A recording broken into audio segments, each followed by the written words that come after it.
Mag-start ulit kayo. Ayan, medyo naputol po yung ating ano. Yan, sige po. Magsisimula ulit tayo. Purihin ng Panginoon. Thank you, Lord. Amen. Palakpakan natin ang Panginoon. Thank you, Lord. Sige po. So, banggit ko kanina na yung impossibility, when we are facing impossibility, tanda natin dito, ang answer dito ay ang paggalaw ng Diyos. Are you facing impossibility in your life? Meron ba kayong katulad rin ng sitwasyon ng mga Israelite na sila ay ayaw palayain ni Pharaoh at dahil ang puso niya ay napakatigas, ay talagang it was the Lord alone can decide, no, kung sila ay lalaya. So mapansin natin dito, no, na nakaisang salot, pangalawa, pangatlo, pang-apat, pang-lima, pang-anim, pang-siyam na salot ang kinakailangang dumating sa bansang Ehipto para lang itong si Pharaoh ay mapuwersa at mapilitan na palayain ng mga Israelite. But no effect pa rin. Mapansin po natin yon. It means impossible talaga. But this time, God said na itong gabing ito, sabing ng Panginoon sa mga Israelites sa pamagitan ni Moses, na ngayong gabing ito ay gagawa siya ng kakaiba sapagkat dadating yung tinatawag na angel of death at lahat ng bahay na mayroong dugo, no, kaya pinaghanda sila ng Diyos ng tupa o ng kambing na kinatay nila nung gabing yon at yung dugo ng tupang yon ang kanilang inilagay sa mga hamba ng kanilang mga pintuan at yon ang magiging proteksyon nila doon sa angel of death na dadaan sa Egypt, sa whole Egypt at walang makakaligtas na panganay, no? Maging panganay na anak ng mga Egyptian o panganay na anak ng mga slave, whosoever na firstborn ay kikitilin ng angel of death na yon. Kaya ang mga Israelite ay sumunod at naglagay sila ng blood doon sa mga hamba ng kanilang mga pintuan. At nung gabing yon ay nagkaroon ng hagulgulan sa Egypt at lahat ng tahanan ng mga Egyptian, slave man sila o sino man sila, hayop man, anak man ng hayop, ng mga panganay, lahat ng ito'y namatay. At dahil doon, pinatawag ni Pharaoh ang si Moses at sinabing makakalaya na kayo. You can now go free. So, dito makikita natin na it is the Lord, ang Panginoon lamang ang nakagawa ng way para ang mga Israelite ay makalaya, no? So, ibig sabihin nito ay ano man ang sitwasyon natin, no? Pag nahihirapan tayo, pagka tayo ay parang nakukulong na, tayo ay parang nasa isang sitwasyon na napakahirap, wag natin iisipin na parang wala na tayong pag-asa, na parang hanggang dito na lang tayo. No. Tandaan po natin, lahat po ng bagay na nangyayari sa buhay natin, lalo na yung mga testing and trial sa buhay natin, lahat ng iyan po ay meron tinatawag na time limit. So, ibig sabihin po, no, kung ikaw ay dumadaan sa pagsubok, pansamantala lang yung pagsubok na yan. Yan po ay matatapos, no? Ang dyablo ay meron lang time limit na kaya tayong tuksuhin or kaya tayong subukin. Ang Diyos po ay kasama natin at hindi niya pahihintulutan na tayo tuksuhin beyond o lagpas sa kaya natin mapagtagumpayan. So, ibig sabihin po, talagang pagkasama natin ang Panginoon, yung mga bagay na akala natin ay forever na, ito po ay hindi po forever, sa totoo lang. Si Lord po kasi lamang ang forever. Amen? Kahit ang mga Israelite, nagulat sila na nung gabing yon, di nila sukat akalahain, no? Na sila ay lalaya at mararanasan nila yung kasagutan sa kanilang mga dalangin. So, ano pong dapat natin gawin? Una, kapag humaharap tayo sa impossibility, ang sabi po ng Philippians chapter 4 verse 6, huwag tayong magulimahanan sa anumang bagay, kundi sa lahat ng bagay, sa pamagitan ng panalangin may pasasalamat, ay ipahayag natin sa Panginoon ang ating mga kahilingan, at ang kapayapaan ng Diyos na hindi kayang masayod ng pag-iisip ang mag-iingat ng ating isip at puso kay Kristo Jesus. So, sa panahon na tayo humaharap sa mga difficulties and hardship and hard situation, trials, all we need to do is to pray. Pour out yourself before God. Yun po ang naging pinaka-angkop na respond, no? Ng bawat isa sa atin when we are going through tough times or trials. Don't doubt the ability of God. Instead, you pray. Amen? Pangako ng Panginoon niya na kung tayo tatawag sa Kanya, siya'y tutugon sa atin. Pangako ng Panginoon na kung hahanapin natin siya ng buong puso, siya'y ating matatagpuan.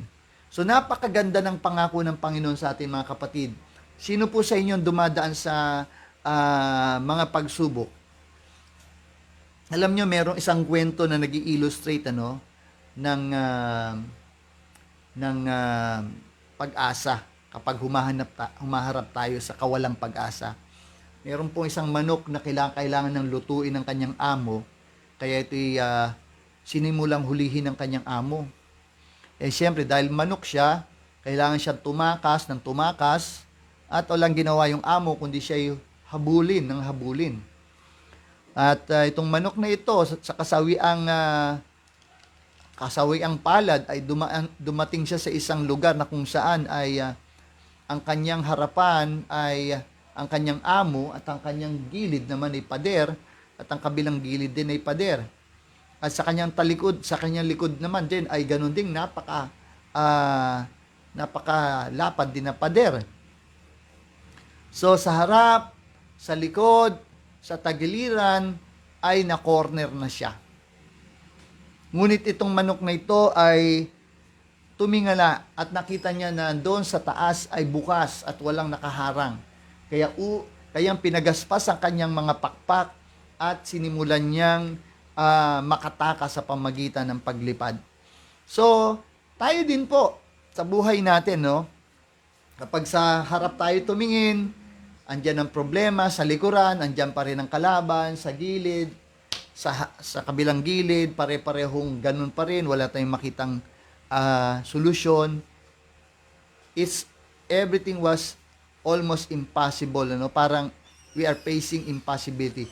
But when we look up, kapag sinimulan na nating tumingala sa Diyos, mga kapatid, totoo po yan. Talagang ang buhay na to, talagang minsan, dadaan ka talaga sa ganung sitwasyon na talagang wala ka na talagang way out. Only the Lord and He alone, siya lang talaga ang malalapitan mo at siya lang talaga ang magiging sagot sa iyong sitwasyon. At alam nyo, minsan habang meron pa tayo kasi mga pamamaraan, hindi tayo lalapit sa Panginoon Hanggat tayo ay meron pang hindi pa tayo exhausted, no? Hindi pa tayo parang meron pa tayong nakikita pang pamamaraan sa sarili natin. Gagawin natin ang gagawin before we come before God and pray. Ganun munang gagawin natin. And at the end, pag wala ring hindi nag-work yung ating mga pamamaraan, doon pa lang tayo magpe-pray. And then, doon natin nare-realize na sa Panginoon ay nakakatagpo tayo ng kasagutan sa ating sitwasyon. So, amen? So, yun po ang ginawa ng mga Israelite when they are facing impossibilities because of the hardship that they are experiencing in Egypt, no? Sa pamamagitan ni Pharaoh, they learn to cry out to God. They cry out to God, and God heard their prayers. So mga kapatid, wag to tayong mag-alinlangan, no, sa panalangin. Wag ho tayong mag-doubt sa panalangin, kasi ang prayer po ay ano po yan diyan natin pinupur out ang ating puso sa Panginoon. Diyan po tayo nakikipag-usap sa Panginoon. At ang Diyos ay nakikinig sa ating mga panalangin, especially when we are so desperate in our prayer, in our cry. Alam nyo ba na ang luha natin ay hindi hahayaan ng Lord pumatak sa lupa? When we are crying for something, when we are asking from the Lord, no, for something na imposible, almost impossible na mangyari. For example, yung mga pamilya natin, anak natin, no, magulang natin, may mga sitwasyon tayo sa pamilya na para bagang hindi na natin kayang baguhin ang sitwasyon sa ating family, o maging sa bansa natin, parang ganito na lang ang bansa natin, hindi na magbabago to. Wala na talagang pag-asa, so alis na lang tayo dito, punta lang tayo sa ibang bansa, no? So talaga nga po maraming tao ang nakakaramdam ng ganyan. At natural lang po yan na respond kapag nawawalan ka ng pag-asa. You want to look for something that will, yung bang maiibsan ba yung nararamdaman mong disappointment. But, meron pong sagot sa mga ganong mga nararamdaman. Ay ang tumawag tayo sa Panginoon, ang i-pour out natin ang puso natin sa Panginoon. Alam nyo, meron tayong 24 hours in a day. How many hours tayo natutulog? No? Siguro mga 6, 7 hours tayo natutulog. Ilang hours ba tayong nagtatrabaho, nag-aaral, o iba sa inyo ay nagpe-Facebook? Pero ang tanong, how many minutes o how many hours do we seek God and look for answer in our prayer time with the Lord? Kasi kapag tayo po'y nawawala ng pag-asa, talagang mahirap po na sitwasyon po yan. Yan po yung sabihin na nating pinaka-ayaw na ayaw nating pakiramdam sa lahat, no? Yung bang para kang nawawalan na ng sigla sa buhay. Because nakikita mo parang wala namang nangyayaring maganda. Alam nyo, hindi ang kalooban ng Panginoon. Ang kalooban ng Diyos, sabi nga, Jesus came that the sheep might have life. No? John 10:10. That the sheep might have life and and this life might become more abundant. So, ang kalooban ng Panginoon sa atin ay maranasan natin ang buhay na binibigay sa atin ng Panginoong Hesus. Ano po yung buhay na to? Buhay na may kasiglahan. Buhay na mayroong kagalakan. No, parang imposible, no? Pero alam nyo, in the presence of the Lord, sabi nga, there is peace.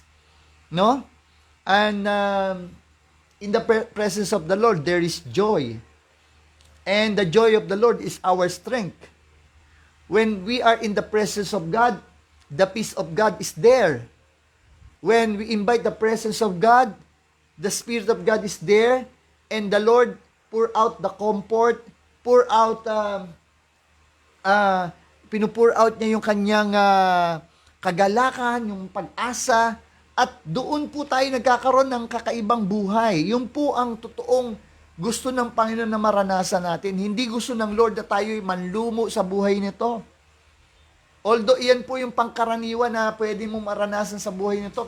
Sipin mo lang, gigising ka sa maghapon.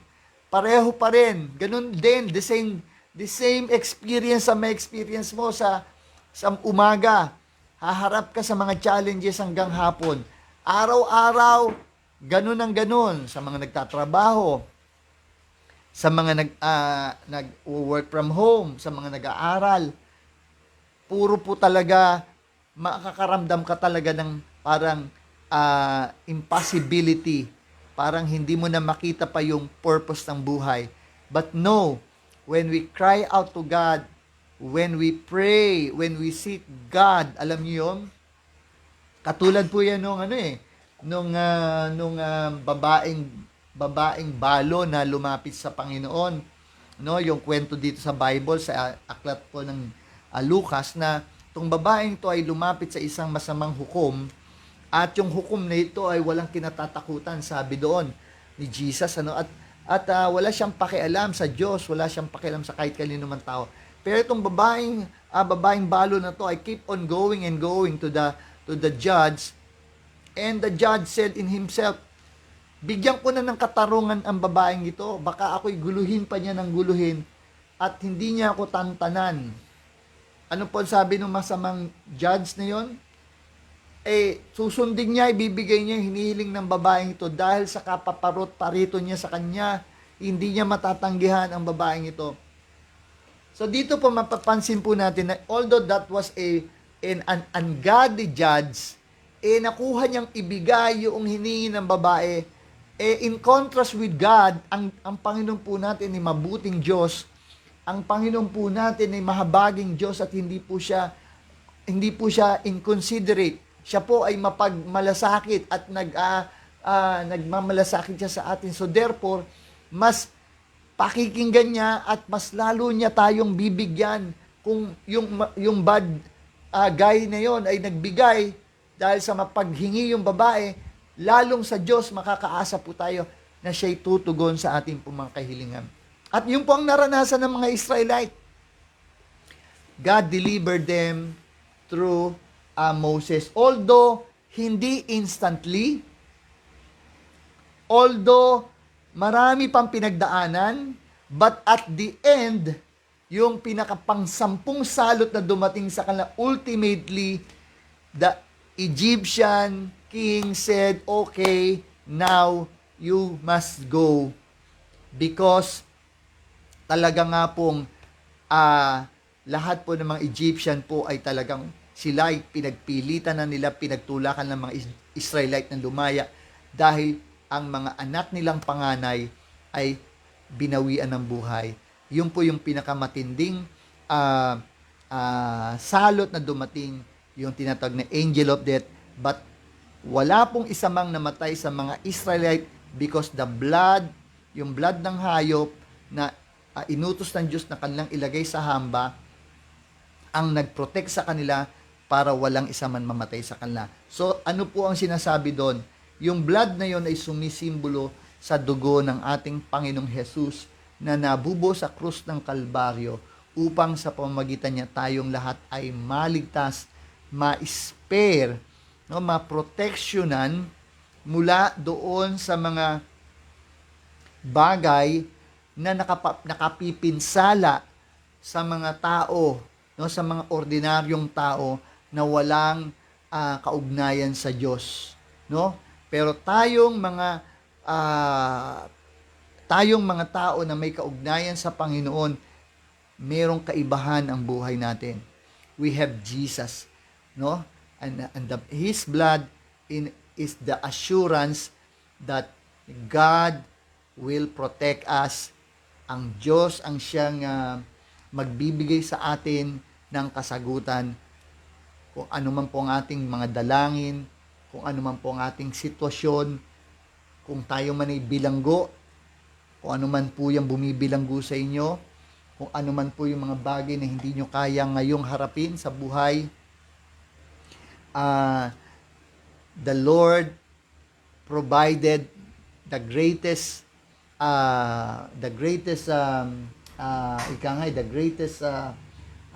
provision na ginawa ng Diyos para yung pangangailangan natin for everything Amen, ma-assured tayo that there is an answer. Amen.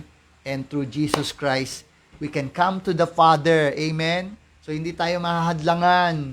Hindi tayo kayang pigilin ng kaaway, maging overcomer. Hindi tayo kayang pigilin ng dyablo. Hindi tayo kayang i-contain ng kaaway. Hindi niya tayo kayang pigilan. Hindi niya tayo kayang talunin. Hindi niya tayo kayang walang magagawa ang dyablo sa atin whenever we put our trust in the Lord. Tandaan natin yan, through Jesus Christ, sinabi ng Panginoon na through Him, we can do all things through Christ, amen, who gives us the strength. Amen? So, all we need to do sa mga panahong ito talagang to really put our trust in the Lord Jesus Christ, brothers and sisters. Very critical po talaga sa buhay ng isang mananampalataya ang consistent na manalig sa Panginoong Jesus. Talaga, wala pong way out sa buhay nito to really, para tayo po'y makalagpas sa mga obstacle ng buhay nito, but the way of the cross. Amen? It's through Christ alone and through His blood alone that we can be saved from the power of the enemy. And through His blood alone, we can confront the enemy and we can declare him defeated and we can declare ourselves victorious through the blood of Jesus Christ. Amen? So sa gabing ito, tayo po'y manalangin sa Panginoon. Angkinin po natin ng katagumpayan. Thank you, Lord God. Amen. Sige po. Hallelujah. Purihin ka, Panginoon. Ama naming banal, maraming pong salamat sa gabing ito, Lord.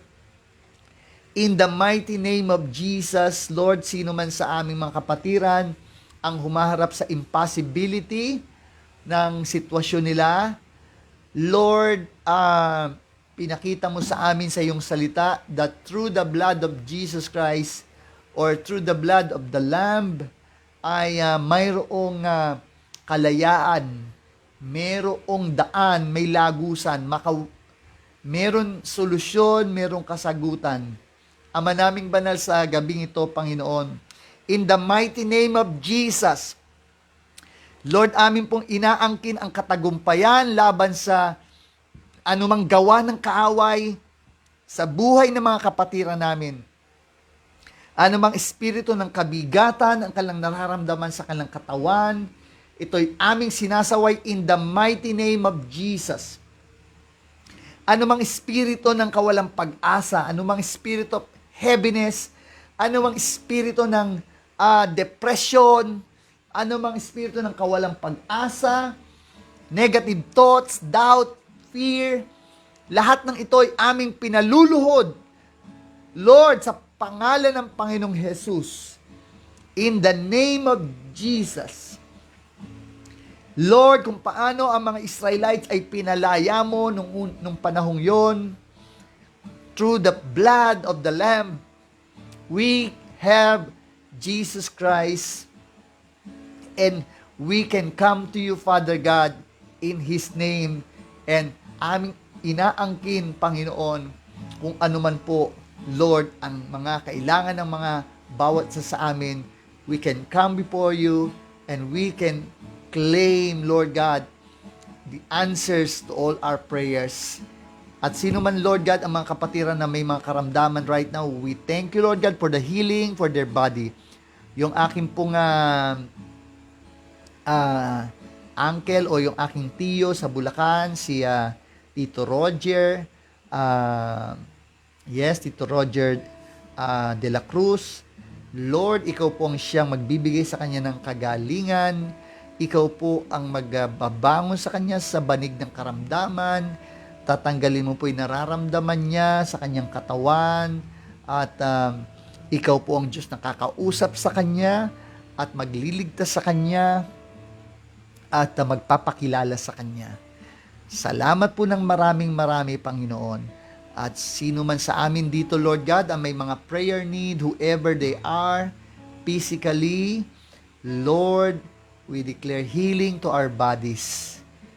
We are declaring, Lord God, wellness, health, thank you, Lord God.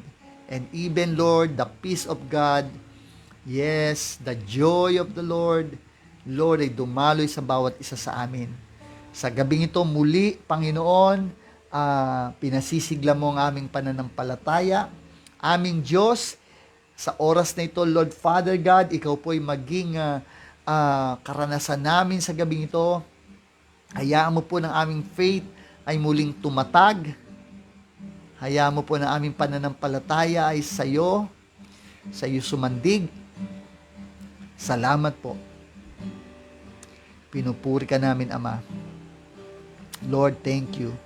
Holy Spirit, thank you. Hallelujah. Thank you. Just invite the presence of God in your life. Yes po. Yes, Lord. Sige po. Pikit po kayo, sabihin nyo, salamat Panginoon sa kasagutan sa aming dalangin. Yes, Lord God, hayaan mo po, Lord God, ang iyong Espiritu dumaloy sa bawat isa. Hayaan po ng mga isipan nila, Lord God, ay mapuno ng kapayapaan sa oras nito. As we worship you, Lord God. Yes, Lord, let there be healing in their body. Yes, let there be joy in their heart. Hallelujah. Thank you, Lord. Salamat, salamat, Jesus, aming Panginoon. Nire-revive mo kami. Thank you, Lord, that the fire of the Holy Ghost is flowing right now. Yes, Lord. Panginoon, katulad ng pangako mo, if we will call, you will answer us. If we will seek you, you will be found, Lord.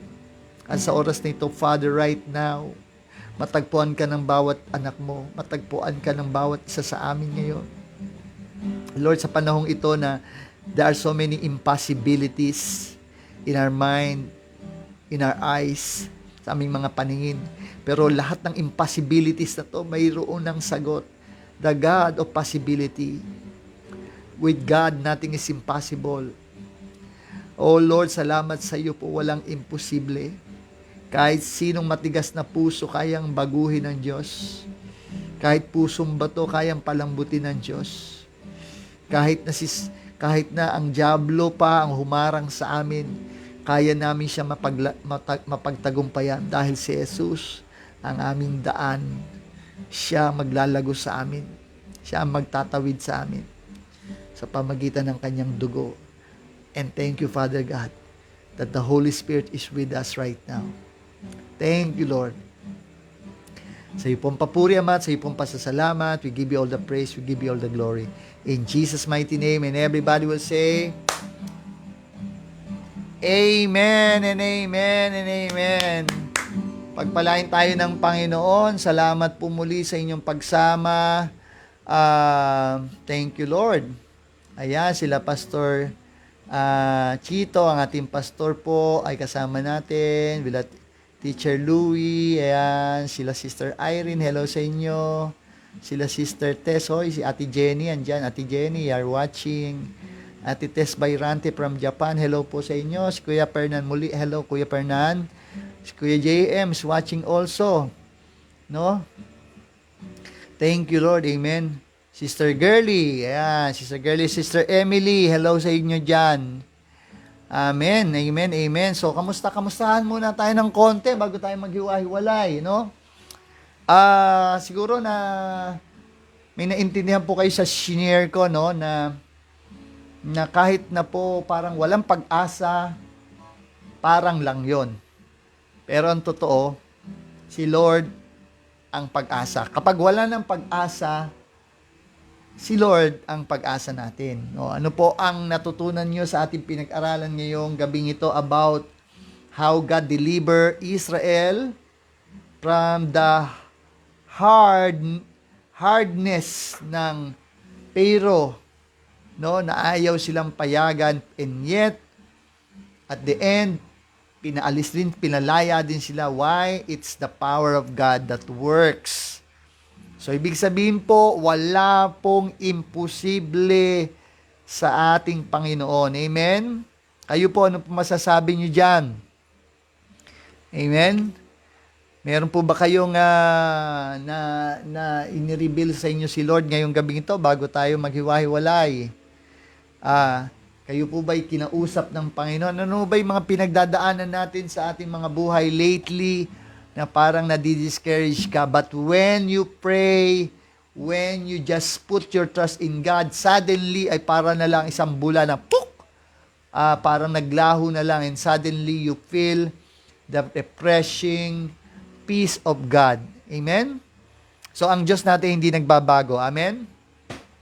So, yan po. Kasi medyo maaga-aga pa naman kaya ako nagtatanong sa inyo. Baka meron kayong gustong i-share dyan. Ayan, no? Para malaman ko lang kung talagang nandyan kayo, no? Say something. Meron ba kayong mga testimony how the Lord works in your life? May mga answered prayer ba kayo dyan na gusto nyo i-share? Meron bang pasasalamat dyan? Amen? Sino sa inyo ang lately ay parang down na down, but because the Lord touched your heart, ay muli kayong na-revive? Amen? So, testimony po yan. Mahalaga po ang testimony. Mahalaga po na sinishare natin ang kabutihan ng Panginoon sa iba.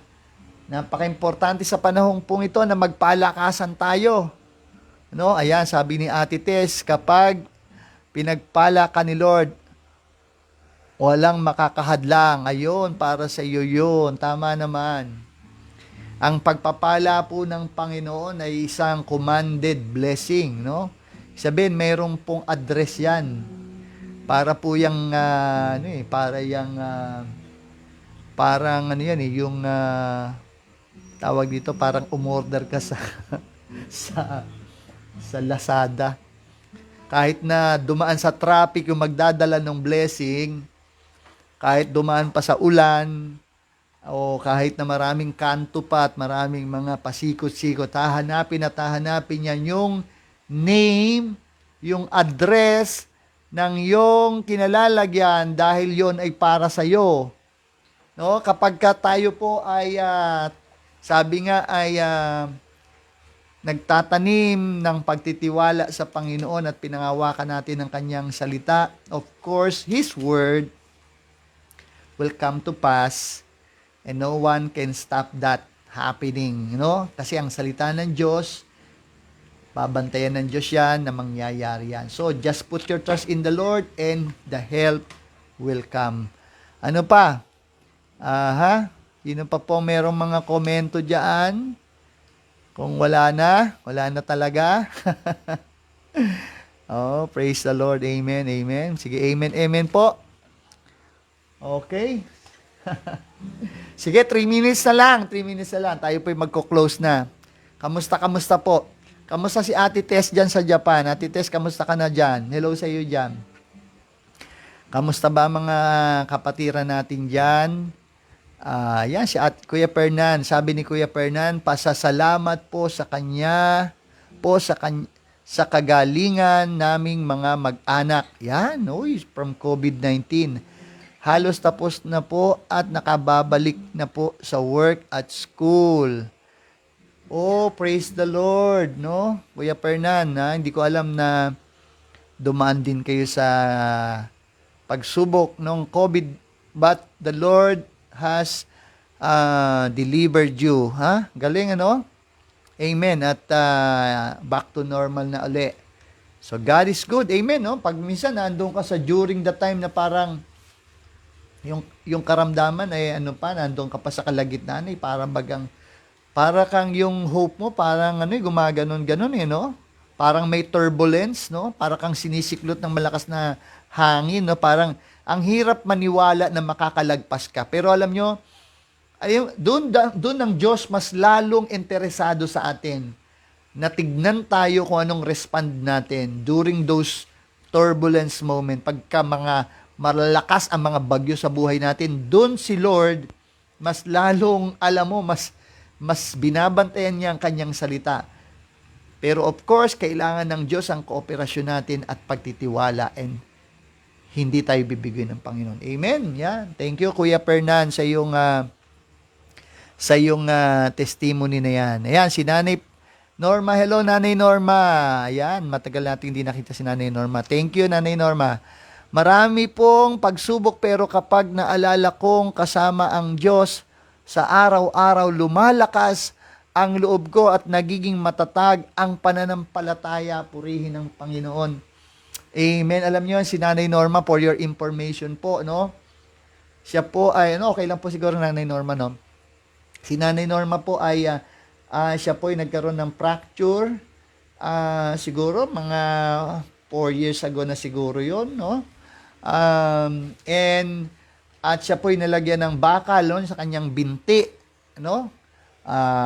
If I'm not mistaken, at talagang hindi madali yung kanyang naging operasyon at yung kanyang yung therapy, no, para ma-move niya uli yung kanyang binti. Pero sabi ni Nanay Norma, maraming pagsubok, pero kapag naalala niya, kasama ko ang Diyos, sa araw-araw lumalakas ang loob. Hallelujah! Talaga nga po, no, wala talagang hadlang talaga. No, ibig sabihin kahit na anong sitwasyon mo, kapag ka inaalala mo si Lord sa buhay mo, talagang pinuput mo, trust mo sa Kanya, walang makapigil sa Panginoon para i-boost niyang kalakasan niya. Amen? Thank you, Lord. Salamat po, Nanay Norma. Pagpalain po kayo ng Panginoon, Nanay Norma. Okay? So, hanggang dito na lang po mga kapatid. At thank you po sa inyo po nga pagsama. Ayan, may pahabol pa si Ate Tess. Basahin na natin, no? Ate Tess, sabi naman dito, okay naman po. Magaling na sa positive, no? Sa coronavirus, wow. Nagkaroon din pala si Ate Tess, positive din siya lately. Palagi kong sinasalita na ang Diyos, pinagaling na ako mula noon, tinanggap ko siya. Amen. Puri ng Panginoon. Hallelujah. Totoo po yan. Na meron na tayong, sabi nga, yung healing is from the past, no? Ibig sabihin, from the cross. Kung paano si Christ napako sa krus, we can claim healing from what He has done on the cross. Amen. By His stripes, we are healed. Ayan, si Ate Tess Bayrante. Thank you, Lord. Nanggaling din sa COVID at ngayon pinagaling siya ng Panginoon. Salamat sa iyo, Ate Tess. Pagpalain ka ng Panginoon. At patuloy kayo diyang palakasin ni Lord sa Japan. Amen. Maraming salamat kasi kahit magkakalayo tayo, hiwa-hiwalay, parang sama-sama rin tayo dito, Purihin ng Panginoon. Thank you, Lord. Amen, amen. Baka meron pang gustong humabol dyan bago tayo magbabay. Ayan. Glory to God daw po. Amen. Okay, hanggang dito na lang po. Maraming salamat mga kapatid. Nawa po, sumaatin po ang kapayapaan ng Panginoon sa bawat araw at sumainyo po lagi ang kalakasan ng Panginoon sa buong inyong pamilya, ang pagpapala ng Ama, ang pagliligtas ng ating Panginoong Hesus, at ang pakikipisan ng Santong Espiritu ay laging sumainyo ngayon po at magpakailanman. God bless you po and see you.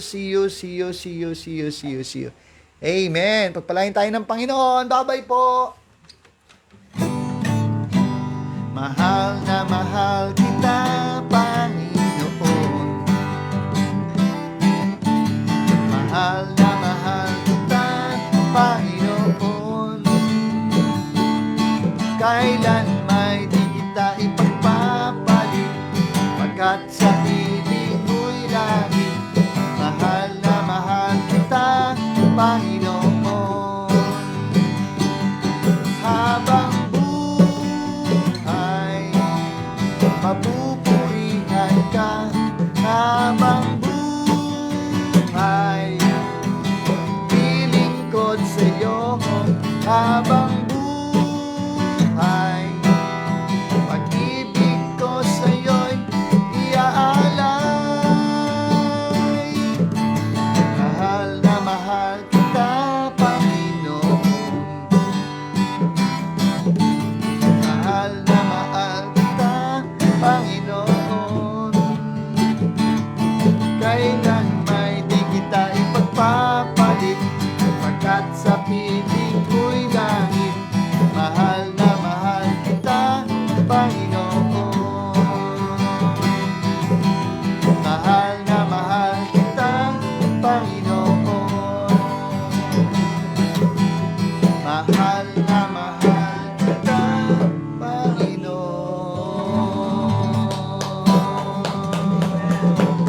God bless you po. Bye-bye. See you.